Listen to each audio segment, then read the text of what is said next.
Hi everyone, and welcome back to the channel. Today, we're diving into one of the most shocking and talked about moments in recent media history, Jeremy Clarkson's outrageous article about Meghan Markle. If you've been following the royal headlines, you'll know that Clarkson's column wasn't just controversial, it was downright appalling. The imagery he used, the hateful tone, and the backlash that followed created a firestorm that left many, including LBC host Nick Ferrari, absolutely staggered. So, what exactly did Clarkson say, why did it spark such outrage, and how did Ferrari sum up what so many of us were thinking? Stay tuned because we're breaking it all down. So, grab a cup of tea, get comfortable, and let's dive into the details of this explosive incident. By the end of this video, we'll not only understand what happened but also why this moment matters so much in the ongoing conversation about media ethics and accountability. Let's get started. The media's portrayal of public figures has long been a topic of scrutiny, but Jeremy Clarkson's column about Meghan Markle in The Sun pushed the boundaries of what many consider acceptable journalism. Published in December 2022, the article drew widespread condemnation for its violent and misogynistic imagery. The backlash was swift and fierce, with over 25,000 complaints filed to the Independent Press Standards Organization (IPSO), making it the most complained about article in the regulator's history. Among the voices speaking out was LBC host Nick Ferrari, whose reaction captured the disbelief and outrage felt by many. This script delves into the controversial article, the public's response, Nick Ferrari's reaction, and the broader implications for media accountability and societal norms. Jeremy Clarkson, a figure known for his brash and provocative commentary, published a column in The Sun that shocked readers and critics alike.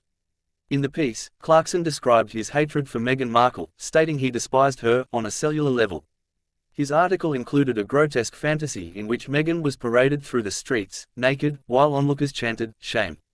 and threw excrement at her. The imagery was a direct reference to a notorious scene from the popular television series Game of Thrones. While Clarkson likely intended the piece to be controversial, the sheer vitriol of his words crossed a line for many readers. Critics accused Clarkson of inciting violence and perpetuating misogyny, with some pointing out the racial undertones of targeting Meghan, a biracial woman, in such a dehumanizing manner. The article sparked outrage from all corners of society. The Independent Press Standards Organization (IPSO) received over 25,100 complaints, breaking records and forcing the regulator to investigate the piece. Prominent public figures, including Scotland's First Minister Nicola Sturgeon, described the column as deeply misogynist and horrible. Even UK Prime Minister Rishi Sunak weighed in, stating that language matters and urging public figures to choose their words more carefully. On social media, the backlash was equally intense. #BoycottTheZune began trending, with many calling for accountability from both Clarkson and the newspaper. Others highlighted the broader issue of media harassment faced by Meghan Markle, linking Clarkson's comments to a history of targeted attacks by certain segments of the British press. Among those who reacted strongly to Clarkson's column was LBC radio host Nick Ferrari. Known for his sharp wit and often controversial opinions, Ferrari admitted he was staggered by Clarkson's words. Speaking on his show, Ferrari addressed the incident with a tone of disbelief, saying, "This one, I have to say, you have gone too far." Ferrari's reaction reflected the sentiments of many who felt that Clarkson's remarks were indefensible. He criticized the use of violent imagery, questioning the judgment of both Clarkson and The Sun for publishing such inflammatory content. Ferrari also highlighted the responsibility of media figures to maintain a level of decency, particularly when addressing sensitive issues involving race, gender, and public scrutiny. In June 2023, after months of investigation, IPSO ruled that Clarkson's article was sexist and violated its editorial standards. The watchdog stated that the column contained a pejorative and prejudicial reference to Meghan's sex, a violation of journalistic ethics. However, IPSO did not uphold complaints alleging that the article amounted to harassment or included racial discrimination. As part of its ruling, IPSO ordered The Sun to publish a summary of its findings prominently in the newspaper. This marked a significant moment for media accountability, as it highlighted the growing demand for stricter oversight of inflammatory journalism.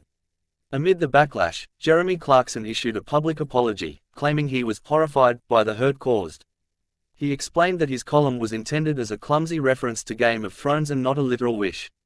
Despite his apology, many questioned the sincerity of his remorse, pointing out that such violent language should never have been published in the first place.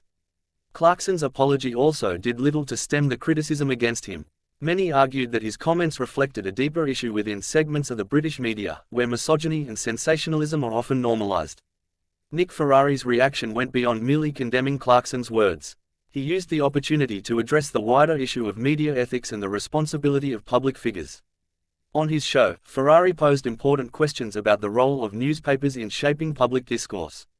Should provocative commentary be allowed to overshadow basic human decency? Are there limits to free speech, especially when it involves public figures who have faced relentless media scrutiny? Ferrari's commentary resonated with many who felt that Clarkson's article was a symptom of a larger problem, a culture of toxic tabloid journalism that thrives on outrage and controversy, often at the expense of individual well-being. Clarkson's article was not an isolated incident but part of a pattern of media attacks on Meghan Markle since she married Prince Harry. From racially charged headlines to invasive paparazzi coverage, Meghan has faced relentless scrutiny and harassment. Clarkson's column served as a stark reminder of the challenges she continues to face as a biracial woman in the public eye. For many supporters of Meghan, the incident underscored the need for greater accountability in the media.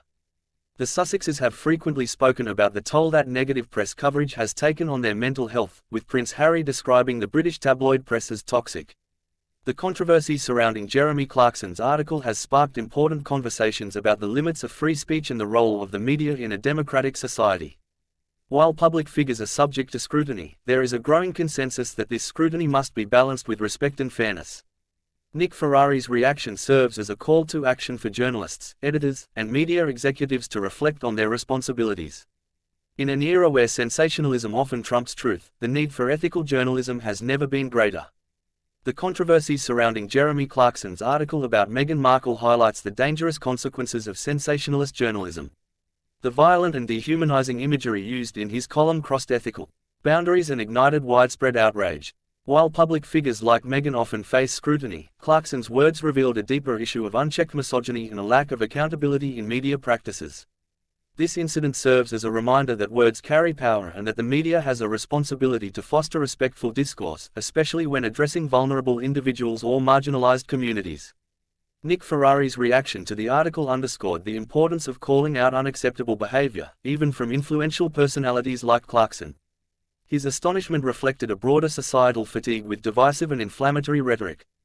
By criticizing Clarkson's remarks, Ferrari not only amplified public disapproval but also encouraged a broader conversation about ethical standards in journalism. This moment of reckoning within the media landscape highlights the growing demand for accountability and respect in how public figures are portrayed. Ultimately, the fallout from Clarkson's article demonstrates a critical need for change in the way media outlets operate. From IPSO's ruling to public backlash, this controversy has set a precedent for holding individuals and institutions accountable for harmful rhetoric. As Meghan Markle and others continue to face relentless scrutiny, society must insist on higher standards of integrity and empathy in the media.